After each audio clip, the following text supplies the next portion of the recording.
Bruce Lee stood still. No fighting stance, no raised fists, no warning, just a small man, quiet, calm, watching. The crowd of 1,000 people had no idea what they were about to witness. Neither did the man who had just pulled him onto the stage. November 8, 1963, New York City. The National Combat Arena. 8 o'clock in the evening. The air inside smelled of sawdust and sweat. Folding chairs packed tight. Every seat taken. Standing room only at the back. This was one of the biggest karate tournaments on the East Coast. The kind of event serious fighters traveled hundreds of miles to attend. Raymond Kessler was the reason most of them came. 6 feet 1 inch, 220 pounds. 12 years of tournament karate. 3-time regional champion. His hands had broken boards, bricks, and the confidence of every man who stepped in front of him. His reputation was not just known in New York, it stretched across the entire East Coast circuit. Raymond Kessler did not lose. Not here. Not in front of his people. What Raymond did not know, the small man sitting quietly near the side curtain had spent his entire life mastering a system of combat that no one in this arena had ever encountered. What Raymond did not understand, size had never protected anyone from what this man could do. What the 1,000 people in that arena did not realize, they were not watching a humiliation. They were watching history. Raymond smiled. He walked to the edge of the stage, pointed directly at him. "You, come up here." The crowd turned. Bruce Lee looked at the finger, then at the stage, then at Raymond, then back at the fight he had been watching. He folded his program, set it on the chair, and walked forward. No rush, no fear, no expression at all. This is what happened next. November 8, 1963, 8 p.m. The National Combat Arena was not a glamorous venue. Concrete walls, bright overhead lights, wooden stage in the center, the kind of place where reputations were built or buried. Bruce Lee had traveled from the West Coast, not to compete, not to be seen. He was there to watch, to study, to understand how the East Coast karate community moved, thought, and fought. Nobody had invited him. Nobody had announced him. He sat ringside in a plain dark jacket, anonymous, unscheduled.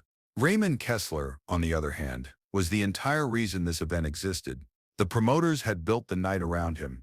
His name was on the posters outside. His students had traveled from 3 boroughs to watch him perform.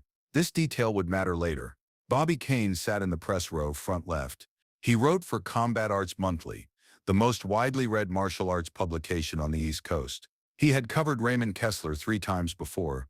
Tonight he expected another predictable headline. He would not get one. But who exactly was Raymond Kessler? Raymond James Kessler was 34 years old, 6 feet 1 inch tall, 220 pounds. Not the heaviest man on the circuit, not the tallest, but built in a way that suggested permanence, like something that did not move unless it chose to. His knuckles were thick and slightly enlarged. Years of breaking boards, bricks, and concrete blocks had left their mark. There was a scar above his left eyebrow, thin, white, barely visible unless you were close. He got it in his 7th tournament, an elbow he did not see coming. He never missed an elbow again after that. Raymond ran his own dojo in Brooklyn, 43 students, some of them teenagers, some older than him. He taught every class himself, Monday through Saturday, no exceptions. He had trained for 12 years under Master Hiroshi Tanaka, a Japanese instructor who had relocated to New York in the early 1950s and built one of the most respected traditional Shotokan programs on the East Coast. Tanaka did not give praise easily. Raymond had earned it anyway. In his last 23 tournament bouts, Raymond had not lost once, not a single match. His front kick was considered the most technically precise on the circuit. His blocks were described by other instructors as structural, not just stopping force, but absorbing and returning it. Other fighters prepared differently when they knew they were facing Raymond Kessler. Most of them lost anyway. But Raymond Kessler had not always been this man. He grew up in working-class Brooklyn. His father worked the docks, long hours, little money, a household that ran on discipline because it had to. Raymond was not a troubled kid, but he was an angry one. At 16, he got into a fight outside a corner store. The other boy was bigger, older, knew how to use his size. Raymond did not. He went home with a split lip and something worse, the specific humiliation of having tried his hardest and still losing completely. He lay awake that night thinking about it. Not the pain, not the embarrassment. The gap between what he had attempted and what had actually happened. 3 days later, he walked into a karate dojo on Flatbush Avenue. He did not know what style they taught. He did not care. He just needed to close the gap. Master Tanaka took one look at him and said nothing. He pointed to a spot on the floor. Raymond stood there, and he began. For 6 years, he trained with a focus that his fellow students found uncomfortable. While others took breaks, Raymond drilled. While others socialized after class, Raymond stayed. He swept the dojo floor every night before he left. Not because Tanaka asked him to, because he needed the routine. His first tournament win came at age 22. Regional competition, small venue, modest crowd. When the judge raised his hand, the room applauded. Master Tanaka, sitting in the front row, gave one slow nod. Raymond Kessler would remember that nod for the rest of his life. It was the first time he felt that the gap, the one that had opened on a Brooklyn sidewalk at 16, had finally closed. Raymond believed in traditional karate, the way some men believe in architecture, not blindly, structurally. He believed that a system built over centuries by serious men deserved serious respect. That technique without tradition was just improvisation. That size combined with proper form created something close to unbeatable. When he saw Bruce Lee sitting ringside that night, he did not see an enemy. He saw something that confused him. A small man, relaxed posture, watching fights with the quiet attention of someone who understood what he was seeing, but wearing no tournament badge, representing no school, affiliated with nothing recognizable. To Raymond, this was a problem of category. Where did this man belong? And if he did not belong anywhere recognizable, what did that mean for the system Raymond had spent 18 years building his life around? This is why Raymond pointed. Not cruelty, not performance. A genuine need to answer the question. Master Hiroshi Tanaka was seated in the VIP section that night. He watched Raymond walk toward the side curtain. He set down his program. Something in Raymond's posture concerned him. He had seen that walk before.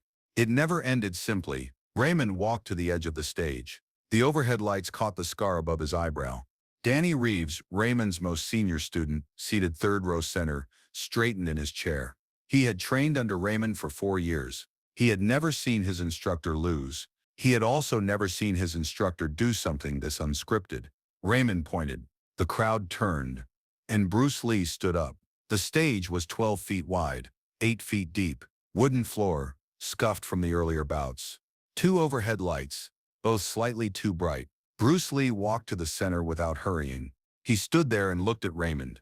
135 pounds, 5 feet 7 inches, hands relaxed at his sides. The crowd saw the size difference immediately. Someone laughed near the back. Bobby Kane stopped writing. Raymond set his feet. Traditional Shotokan ready stance. Textbook. Precise. Powerful.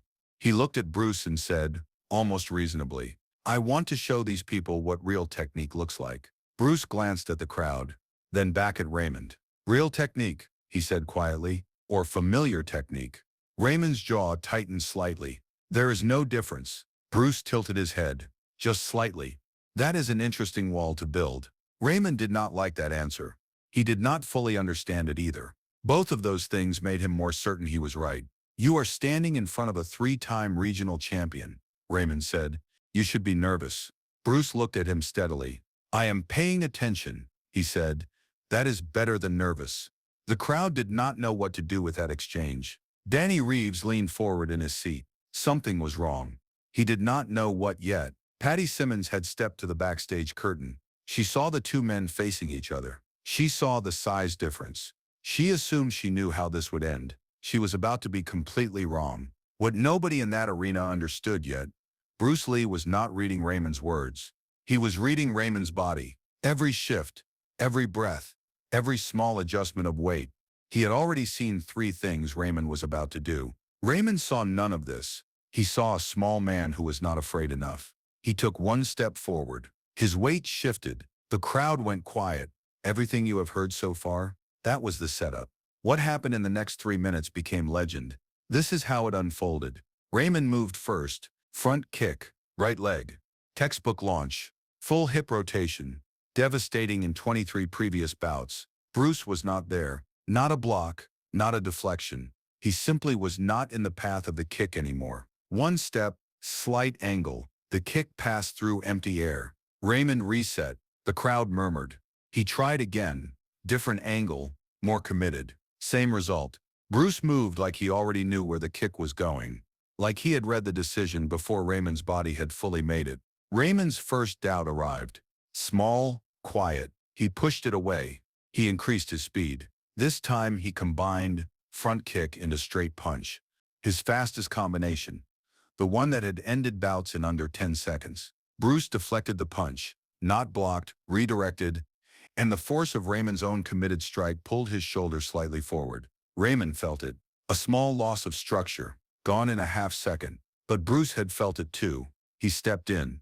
His right hand snapped forward, not a full strike, a controlled touch, and caught Raymond's shoulder at the exact point of imbalance. The sound was sharp, like a snapped branch in cold air. Raymond's left side dipped. He recovered fast, faster than most men could have. Bobby Kane's pen had stopped moving entirely. That was not karate, he would write later. I did not have a word for what that was. Raymond reset again. His breathing had changed. Still controlled, but different. He came forward with full commitment now. Both hands. Combination attack. The kind of pressure that had broken every opponent he had faced in 12 years of competition. Bruce moved backwards, absorbed, redirected. Each time Raymond pushed, something felt wrong with where his force went, like striking water. Like the energy he was putting in was being quietly returned to him from an angle he could not predict. Then Raymond lunged, both hands forward, grabbing. He caught Bruce's right arm, pinned it briefly against his own body. He had position, weight advantage, control. Danny Reeves stood up from his seat. Bobby Kane thought, it is over. Master Tanaka, in the VIP section, sat completely still. Raymond surged forward with his full weight. And Bruce Lee did something Raymond had never seen, never trained against, and could not immediately explain. He did not resist the surge. He accepted it completely. And then he was no longer where Raymond's weight was going. Raymond's own momentum carried him forward. His balance broke. His left foot stepped wrong. Bruce was behind him, one hand at Raymond's shoulder, one at his elbow.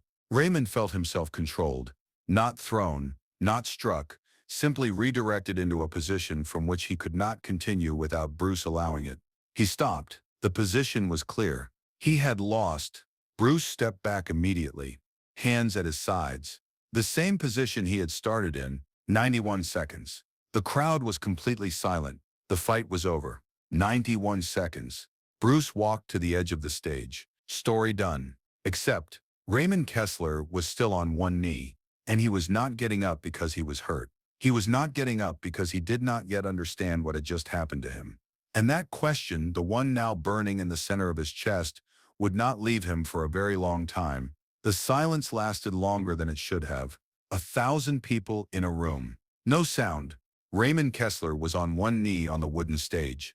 His hands were on the floor in front of him. Not from pain, from the specific disorientation of a man whose entire understanding of something has just been interrupted. He had not been hurt badly. His shoulder ached where Bruce had caught it. His balance felt wrong in a way he could not immediately locate. But the physical part was not the problem. The problem was that he had brought everything he had, 12 years, 23 unbeaten bouts, Master Tanaka's teaching, every drill he had ever run at 5 in the morning when nobody was watching. He had brought all of it, and it had not been enough. Not because Bruce was stronger, not because Bruce was faster in any conventional way, but because everything Raymond had thrown, every kick, every punch, every grab had somehow been used against him. He had not been beaten. He had been redirected. Bruce Lee extended his hand. Raymond looked at it for a moment. Then he took it. Bruce pulled him to his feet without effort. They stood facing each other. Raymond a full 6 inches taller. Bruce looking up at him without any adjustment in his expression. "You are committed when you move," Bruce said quietly. "That is real strength. The question is, committed to what?" Raymond looked at him. His voice was low, genuine. "I came at you with everything I had." "I know," Bruce said. "Then how?" "You were fighting your idea of this moment," Bruce said. "Not the moment itself." Raymond said nothing. He stood there and turned those words over slowly, like a key that fit a lock he had not known existed. Bobby Kane was writing again, fast, like he was afraid he would forget something. Danny Reeves had sat back down. He looked at his own hands. He had trained under Raymond for 4 years. He thought he understood what fighting was. He was no longer sure. Patty Simmons, standing backstage, exhaled slowly. She had been holding her breath without realizing it.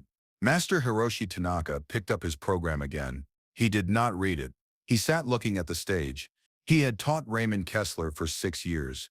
He had never seen Raymond Kessler look like that, like a man who had just discovered that the map he had been using was accurate. But the territory was larger than the map. 10:23 p.m. Raymond Kessler sat alone in the locker room beneath the arena. The crowd had gone home. The stage above him was being broken down. He could hear the folding chairs being stacked. He had not changed out of his bed. He sat on the wooden bench and replayed it. Not the outcome. The mechanics. Every time he had committed to a strike, Bruce had already adjusted. Every time he had pushed, the resistance he expected was not there, and his own force had gone somewhere he had not intended. Raymond had been taught to meet force with force, or force with greater force. That was Shotokan. That was 12 years of drilling. But Bruce Lee had never met his force at all. He had moved around it, through it, used it. Raymond looked at his hands. The thick knuckles, the calluses, tools he had spent 18 years building. For the first time he wondered if he had been building the right tools. Not wrong, he was not ready to say wrong, but possibly incomplete. The next morning there was a knock at Raymond's door. Master Hiroshi Tanaka stood in the doorway. He did not mention the fight. He did not ask how Raymond was feeling. He said nothing at all. He simply placed a new training manual on the table, set it down carefully, and left. Raymond looked at the manual for a long time before he opened it. The question that would not leave him remained. What exactly had he just encountered? November 11th, 1963. The story had already moved. By Monday morning it was in 3 dojos across New York. By Tuesday it had reached Philadelphia. The version spreading through the circuit was not entirely accurate. In one version, Bruce Lee had thrown Raymond Kessler off the stage entirely. In another version, Raymond had been knocked unconscious in front of 1,000 witnesses. In a third version, the most dramatic, Bruce had not moved at all, and Raymond had somehow defeated himself. That last version was the closest to the truth, which is perhaps why it was also the least believed. Bobby Kane was working on his article. He had 3 pages of notes. He kept stopping and starting.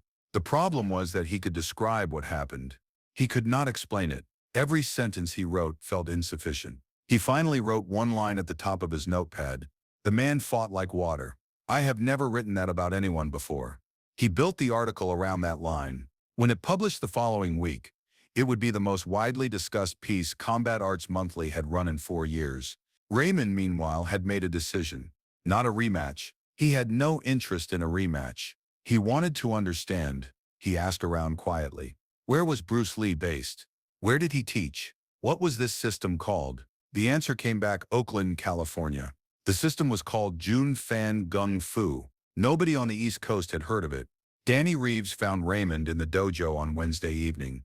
Raymond was not drilling. He was sitting, just thinking. What happened up there? Danny asked. Raymond was quiet for a moment.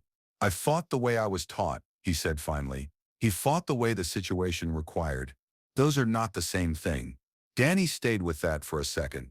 So which one wins? Raymond looked at him. The one who knows the difference, he said. Every time. Danny did not fully understand that yet. He would. Most versions of this story end here. Challenge. Fight. Lesson learned. But what happened in the following weeks changed how Raymond Kessler taught for the rest of his life. And it started with one decision. Raymond Kessler made his decision. Bruce Lee continued his work in Oakland. Most people assumed that was where the story ended. It was not. May 2nd, 1964. Raymond Kessler walked into his Brooklyn dojo at 6:15 a.m. 1 hour before his first student arrived. He stood in the center of the floor, and he began moving differently. Not abandoning Shotokan. He would never abandon Shotokan, but he began asking a question he had never asked before during practice.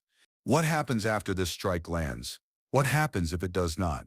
He began drilling in ways that Tanaka had never taught him. Not because Tanaka was wrong, but because Raymond now understood that the map had edges, that there was territory beyond them. His Monday evening class noticed the change within 2 weeks. Danny Reeves noticed it first. Raymond was no longer just teaching combinations. He was teaching responses, adjustments, what to do when the expected resistance was not there. He started asking us questions during drills, Danny would say later. Not telling us, asking us. What did you feel? What changed? What would you do next? He had never done that before. 3 of Raymond's students entered regional tournaments over the following 4 months. All 3 placed. 2 of them won. Raymond did not mention Bruce Lee in class. Not once. He did not need to. The teaching itself had changed. Anyone paying attention could feel it. Raymond Kessler heard the news at 7:40 in the morning. He was in his kitchen, coffee on the stove, the radio playing low. The announcement came between 2 other stories, brief, clinical, devastating. July 20th, 1973. Bruce Lee, dead at 32. Raymond turned off the stove. He sat down at the kitchen table. He did not move for a long time. He thought about a wooden stage in New York City. 91 seconds. A hand extended. You are fighting your idea of this moment, not the moment itself. He thought about how much he had learned from those words. How many times he had turned them over in 9 years. How many students had heard versions of that idea without knowing where it came from. He sat at that kitchen table and felt something he had not expected. Not just grief for a man he had met once, gratitude, quiet, specific, irreversible gratitude. For 91 seconds on a wooden stage that had cracked something open in him that he had not known was closed. Years passed. Raymond Kessler kept teaching. His Brooklyn dojo eventually moved to a larger space in Queens. Bigger floor, more students, a photograph on the wall. Not of Raymond, but of Master Tanaka. By the time Raymond was in his early 60s, he had taught over 300 students. Some of them had gone on to open their own schools. Some of those students had won national titles. The story of November 8th, 1963 never fully disappeared. Bobby Kane's article had made sure of that. People passed it around, photocopied it, discussed it. But the version Raymond told, the one he shared with advanced students late in the evening after class when the younger students had gone home, was different from the version in the article. The article described what happened. Raymond described what it meant. He did not beat me with strength, Raymond would say, sitting on the edge of the mat. He beat me by understanding something I had not understood yet. That technique is not a fixed thing. It is a response. And a response can only be as good as your ability to read what is actually happening, not what you expect to happen. His students listened carefully. Some of them wrote it down. Danny Reeves, who had eventually opened his own school in the Bronx, told the story to his own students for 30 years, not as a story about losing, as a story about the difference between knowledge and understanding. There is what you know, Danny would say, and there is what the moment requires. Raymond Kessler spent the second half of his life learning to close the distance between those two things. That is the real story of that night. Patty Simmons, who had gone on to coordinate events across the Northeast for 3 decades, was asked about that night in a 1987 interview. She said, "I have coordinated hundreds of events. I never forgot that night, not because of the fight, because of how he walked back to his seat, like nothing had happened." Bobby Kane, writing his final column for Combat Arts Monthly in 1991, returned to November 8, 1963 one last time.